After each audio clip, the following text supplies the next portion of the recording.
Vamos lá, nós que agradecemos. O governo volta aí de uma viagem a Washington sem um sinal claro dos Estados Unidos sobre o retorno ou não do tarifaço. O ministro da Fazenda, Dario Durigan, esteve na capital americana nessa semana para reuniões da FMI e disse que teve 2 ou 3 encontros com o secretário do Tesouro, Scott Bessent. E a reunião da comitiva brasileira com o órgão responsável pela política comercial americana foram consideradas inconclusivas. O ministro da Fazenda, Dario Durigan, disse que espera que o governo americano acolha os argumentos do Brasil na investigação sobre práticas comerciais brasileiras. A 301 não pode servir como um mero teatro, um mero colorário para que se venha com uma imposição de uma tarifa depois. O processo citado por Durigan foi aberto em 2025 pelo USTR, o órgão de política comercial dos Estados Unidos que responde diretamente à Casa Branca. Tarifas para importação de etanol, decisões que impactam as atividades de Big Techs e o PIX, são algumas das questões que os americanos consideram como práticas comerciais desleais do Brasil. O secretário de Tesouro dos Estados Unidos, Scott Bessent, disse nesta semana que as tarifas do Dia da Libertação poderiam voltar a partir de julho. Elas foram derrubadas após a Suprema Corte americana considerar ilegal sua aplicação via lei que concede poderes emergenciais ao presidente.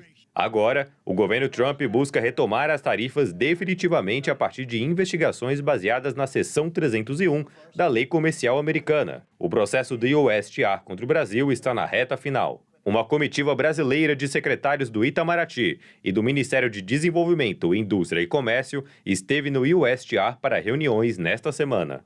Fontes relataram que as reuniões foram boas, mas inconclusivas e meramente formais, com cada lado repetindo seus argumentos. O presidente Lula, que pretendia se encontrar com Trump em março, tem criticado o presidente americano pela guerra contra o Irã e saído em defesa do PIX. Trump não sabe o que é um pernambucano, senão ele não vai fazer ameaça nunca aqui. O Brasil tem na mesa uma proposta de acordo com Washington na área de minerais críticos e terras raras, essenciais para indústrias de tecnologia de ponta. Na Espanha, Lula disse que o tema é questão de segurança nacional e que acordos devem levar ao desenvolvimento de uma indústria de transformação no Brasil. O país tem algumas das maiores reservas globais desses minerais. Nós iremos construir parceria com quem quiser construir, quem quiser nos ajudar, quem quiser levar tecnologia e compartilhar tecnologia conosco, mas ninguém, a não ser o Brasil, será dono da nossa riqueza mineral. Dorival, o tarifaço está voltando? Essa segunda rodada de tarifas, ela é tem muito mais critério técnico, muito mais razões estruturais. Aquela primeira rodada, o Dia da Libertação, foi um espetáculo político, muito mais do que uma iniciativa baseada em critérios técnicos, econômicos. E ela foi, inclusive, anti-econômica, foi muito ideológica e até demagógica.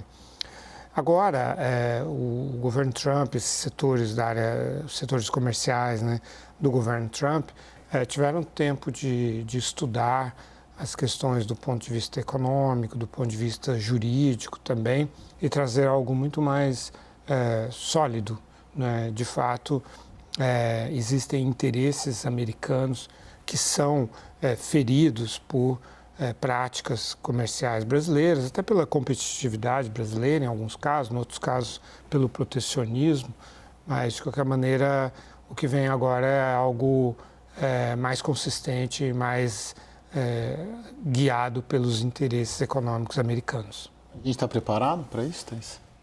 Não, eu não acho que não, mas eu estou conversando com brasileiros que têm participado desse processo, têm participado das audiências na 301 e algumas coisas importantes que me disseram. Primeiro, o governo brasileiro está com a moral baixa para a negociação.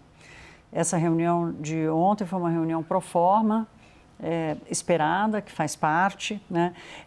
E o Brasil está num bolo de um plano que os Estados Unidos têm de retomar as tarifas. Até porque os caras precisam dos 200 bilhões de dólares que o Trump estava, que o governo ia receber com as tarifas e que se perderam por causa da decisão da Suprema Corte. Então, o Scott Bessent está falando isso dia sim ou também. Ele já está alertando que isso vai acontecer.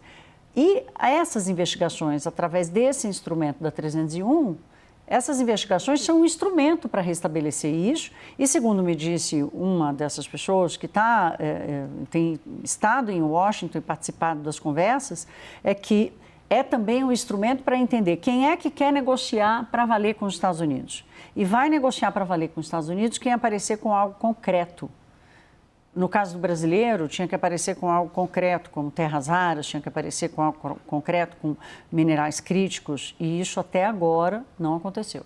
Ora, Jussara, de umas semanas para cá, acho que desde o final do ano passado, mas principalmente depois do início da guerra, o governo Lula, o próprio presidente, ministros de Estado, a campanha, os petistas voltaram a mirar no Trump, porque a guerra gerou um impacto econômico no mundo e no Brasil, né?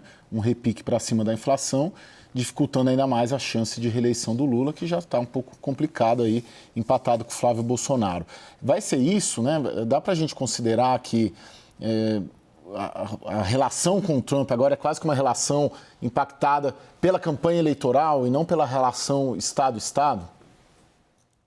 Dá sim, Caio. E isso para os dois lados, tanto para o lado do presidente Lula quanto pela pré-campanha do senador Flávio Bolsonaro, eles vão calibrar essa relação com Donald Trump. E por quê?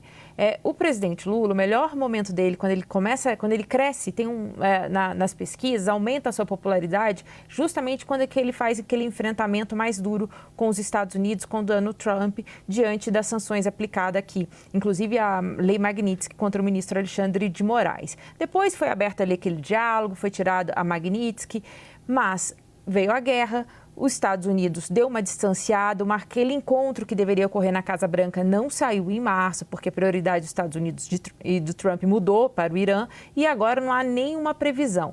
Claro que os interlocutores do presidente Lula dizem que ainda há possibilidade, eles não vão fechar as portas, até porque eles sabem que fechar essa porta também de diálogo também não é positivo, mas eles vão se equilibrar entre quero conversar, mas não deixarei de fazer críticas. Por outro lado, e eu já te devolvo, Caio, há uma percepção também já na pré-campanha de Flávio Bolsonaro que não dá para ele se posicionar como um cheque em branco que ele vai dar para Donald Trump. Por quê? Porque já vê impacto, inclusive, nessa questão da guerra contra o Irã. Há também um posicionamento mais recente, as críticas dele, o ataque dele ao Papa. O Brasil é um país católico, confronta o discurso cristão que Flávio Bolsonaro vem fazendo. Então, há também uma calibragem de como vai se relacionar com os Estados Unidos. E, para finalizar, a grande preocupação, o grande temor que há no mercado é se a política externa brasileira vai cair nas mãos, por exemplo, se Flávio Bolsonaro for eleito, nas mãos de Eduardo Bolsonaro, do ex-deputado que está nos Estados Unidos. E, já adiantando aqui, Flávio Bolsonaro tem dito que não, que o irmão dele tem um papel importante, mas ele vai adotar uma diplomacia profissional. Lorival, quanto que uma posição de campanha eleitoral do Palácio do Planalto impacta negativamente ou não uma negociação de tarifaço do Brasil com os Estados Unidos? Bom, existe um esforço no corpo técnico do USTR, né, a parte de comércio lá, e no Tesouro também, de separar essas coisas. Porque são técnicos que prezam pelos interesses econômicos dos Estados Unidos. E no campo do Departamento de Estado existe uma tentativa de misturar as coisas, de usar esses instrumentos como as tarifas, como as sanções, como instrumentos de pressão política. De maneira que há então aí uma disputa realmente de estratégias divergentes, né? E nesse campo comercial predomina, desde o momento em que o presidente Trump retirou as tarifas, a maior parte das tarifas sobre o Brasil, predomina a tese do Tesouro e do USTR, sobretudo do Tesouro, de não deixar uma coisa contaminar a outra, né? E o Scott Bessent, ele é muito influente nesse campo, né? Agora,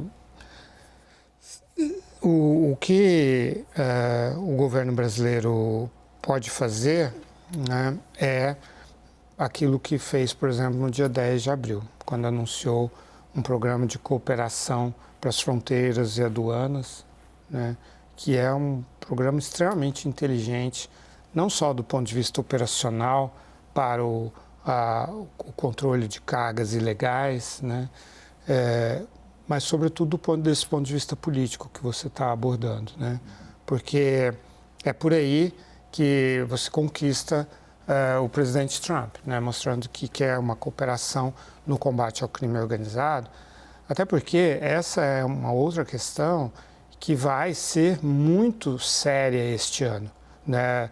A direita brasileira vai impulsionar essa ideia de que, como o Trump diz, a esquerda é fraca no crime, weak on crime, como ele disse sobre o Papa agora, ele usa essa expressão.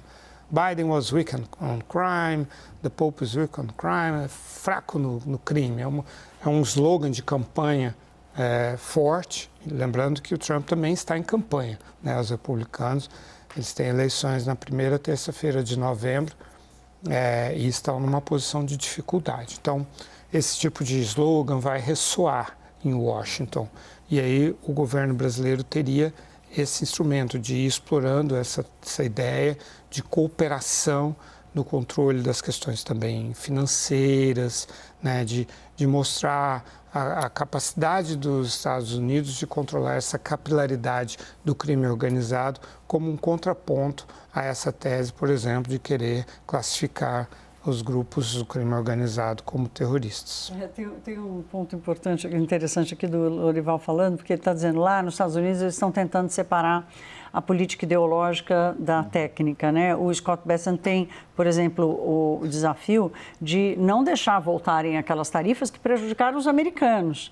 Eles vão ter que encontrar uma fórmula de, se quiserem de algum jeito devolver alguma tarifa para o Brasil, não prejudicar o mercado americano, que foi o que aconteceu com carne, café e laranja, os mais famosos, né? Então, esse é o primeiro ponto. Eu me pergunto, Caio, e aí a resposta você que sabe, é se o governo brasileiro vai saber separar a política da técnica. Aparentemente eu estou sentindo que não. E eu não vejo duas estratégias, o Lorival fala de duas estratégias distintas, mas quando o Trump vê os recados do Palácio do Planalto, o presidente Lula falando, Zé Guimarães ontem falando, o PT falando e batendo no Trump, acho que dificulta. Tem intuitivamente você avalia que dificulta uma negociação. Você dá munição para o Departamento de Estado que tem essa abordagem política e retira um pouco de espaço de argumentação para o Tesouro e o STR, né? O Jussara, para finalizar esse bloco, o bolsonarismo ainda se encanta com o Trump?